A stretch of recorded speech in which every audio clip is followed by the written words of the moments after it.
வணக்கம். ஆத்தாடி அடே ஆத்தி கூட்டம் அள்ளி கூட்டம் கடல் மாதிரி இருக்கியா?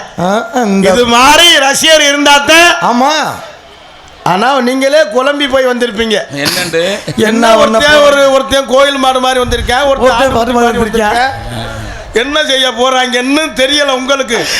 எங்களுக்கே தெரியல என்ன செய்ய போறோம்னு தெரியாம. மாமா நம்ம என்ன செஞ்சாலும் அவங்க ஏத்துக்குறாங்க மாமா. ஆமா, ஏன்னா இந்த கூட்டம் எல்லாம் நாடகம் போக்கா வந்திருக்குன்னு நினைக்கிறீங்க. சரி, முக்காவாசி புள்ள பொண்டாட்டிக்கு பயந்து வந்த குரூப்பா தான் இருக்கும்.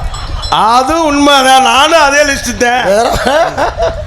ஐயா, நம்ம ஊர்ல பெரிய ஆளா இருக்கலாம். ஆமா, அவனை வெட்டிடுவோம் சொல்லுவேன், குத்திடுவோம் சொல்லுவேன், பெரிய கோடீஸ்வரனா இருப்பேன். தூக்கி போட்டு இதுல கூட மிதிப்பேண்டுவேன். மிதிப்பேன் சொன்னா காலை நைட்டுக்கு போய் பார்த்தா 9:45 பொண்டாட்டி காலில் தொட்டு கும்பிடுவேன். ஆமா, ஏன்னா காங்கிரீட் போடுறதுக்கு வேற வழி கிடையாது. புல்லுடுக்க ஆளாட்ட மாட்டே, இங்கிட்டு வாடா, அங்கிட்டு என்னைக்குமே